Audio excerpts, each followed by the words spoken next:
Good morning, student. I am Muslim Aslam. This is a lecture of design and analysis of algorithm. Today we are going to discuss about Unit 5 algebraic computation.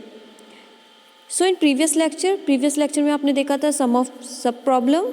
तो I hope आपको सम of सब problem अच्छे से समझ आ गया होगा. उसके मैंने एग्जाम्पल भी आपको दिए थे, तो वो आप देख के कर सकते हो. ठीक है, तो आज हम बात करेंगे अलजेब्रिक कंप्यूटेशन की. तो अलजेब्रिक कंप्यूटेशन निकालने के लिए आपको सबसे पहले जीसीडी पता होना चाहिए. जीसीडी में आपका जीसीडी क्या होता है? Greatest common division. तो इसको जो निकालने का तरीका है वो मैंने आपको दिखाया है. Euclid algorithm is use to find out GCD. तो आपको जीसीडी कैसे फाइंड आउट करोगे? जीसीडी के लिए आपको ए कॉमा बी दो वैल्यूज़ आपको दी होती हैं, ए की वैल्यूज़ और वी की वैल्यूज़. आपको ये वैल्यूज़ तब तक फाइंड करनी है जब तक वी की वैल्यू ज़ीरो ना आ जाए. ठीक है, देन रिटर्न ए. जब वी की वैल्यू जो वी की वैल्यू आती रहती है वो रिटर्न कर देती है ए को. ठीक है, तो तब तक हमें वैल्यूज़ मतलब फाइंड करनी है जब तक बी की वैल्यू आपकी ज़ीरो ना आ जाए.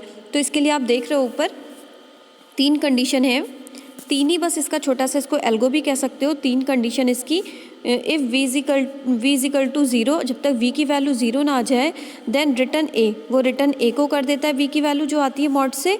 Else return Euclid B comma A mod B. ये आपके पास इसका फॉर्मूला है. इसके ही बेसिस पे आपको निकालना है. यानी कि आपके पास दो चीज़ें होंगी, ए कॉमा बी. दो चीज़ें फाइंड करनी है. ये आपको क्वेश्चन में दे रखा होगा. तो ठीक है, हमारे पास एक क्वेश्चन है, ये मैंने क्वेश्चन ले रखा है. इस क्वेश्चन में आपको ए की वैल्यू दे रखी है 35, वी की वैल्यू दे रखी है 4. ठीक है, ये कुछ इस तरीके से देख लीजिए. आपको ए की वैल्यू 35 दे रखी है, वी की वैल्यू 4 दे रखी है. तो आप इसमें क्या करोगे कि यूक्लिड लगाओगे. यूक्लिड के लिए फॉर्मूला कौन सा लगाना है? B comma A mod B. तो बी की वैल्यू क्या है? 4. यहाँ आपने 4 दे दी. और 35 यानी कि ए मॉड बी. तो 35 आपका ए हो गया, मॉड 4 क्या हो गया आपका? Mod B. तो आप इसका कैसे करोगे? मॉड तो आपको निकालना आता होगा कि 4 से डिवाइड कर देते हैं आप 35 को. तो 35 को 4 से मैंने यहाँ डिवाइड कर दिया है. आपको जो रिमाइंडर यानी कि बचा है वो क्या बचा है? 3. तो इसको ही बोलते हैं मॉड 3. जो रिमाइंडर बचता है वो आपका 3 आ गया. तो यानी कि ए की वैल्यू आपकी 4 है और जो बी ने बचा है वो 3. तो उसने क्या कहा है? जो रिटर्न करता है वो ए को, यानी कि 3 जो है वो रिटर्न कर देगा दूसरे यूक्लिड में ए को. उसने ए को रिटर्न कर दिया. अब हमारे पास क्या बचा? उसने ए को रिटर्न किया. अब यानी कि मल्टीप्लिकेशन किसकी होगी? 4,3 की. तो 4,3 यानी कि 3 आपका क्या है? 3 आपका ए है और 4 आपका क्या है? बी. तो आपने देखिए यहाँ पे ये वाला फार्मूला लगाया है तो आपको कुछ इस तरीके से दिखता होगा. 3 डिवाइड बाई 4 जब किया है तो वैल्यू क्या आई? 1. तो यानी कि रिमाइंडर 1 बचा. तो 1 आ गया, फिर 1 रिटर्न कर देगा बी को.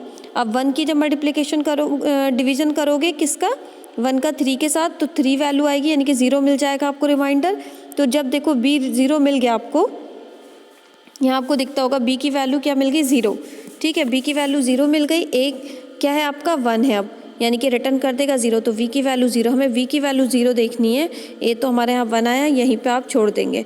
ठीक है, ये आपकी क्वेश्चन है कि सबसे पहले इस क्वेश्चन में क्या दे रखा होता है? ए और बी दे रखा होता है. ए की वैल्यू आपको क्या करना है? बी को तब जब तक वैल्यू फाइंड करनी है जब तक बी की वैल्यू 0 ना आ जाए. ठीक है, तो आपने ए की वैल्यू 35 होगी, वी की वैल्यू 4 हो गई. तो आपने इसके लिए फॉर्मूला मैंने दे रखा है V comma A mod B.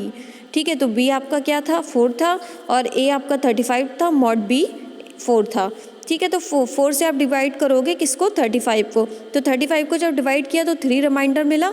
तो जो 3 है वो रिटर्न कर देता है किसको? ए को. तो 3 जो है वो रिटर्न कर देगा दूसरे उसमें बी को.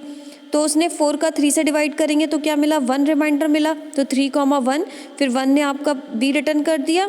फिर आपने जब इसका डिवाइड किया 3 का 1 से तो क्या वैल्यू आई? 1 और वैल्यू फिर आ गई 0.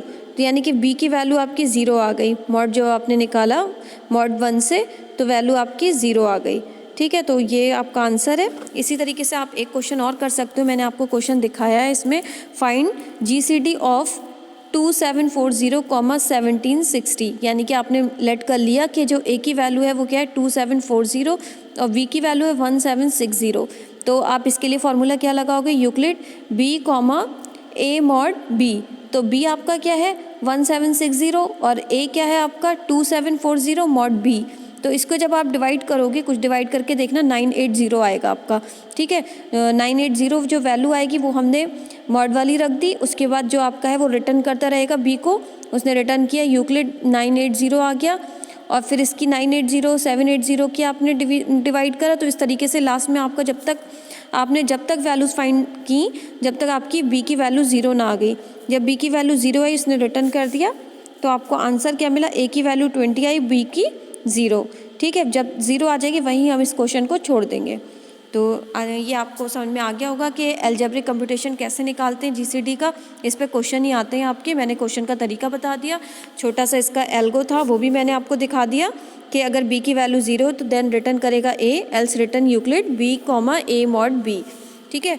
तो आई होप आपको ये यूनिट 5 का फर्स्ट टॉपिक अच्छे से क्लियर हो गया होगा। इसमें कुछ बड़ा नहीं था इस क्वेश्चन में, ये क्वेश्चन था छोटा सा, आपने देखा होगा सिर्फ फार्मूले पे बेस्ड था, और तब तक आपको ये वैल्यूज़ फाइंड करनी जब तक बी की वैल्यू 0 ना आ जाए, ठीक है। तो नेक्स्ट लेक्चर में हम दूसरा टॉपिक देखेंगे। आज के लिए इतना ही। Thank you so much student.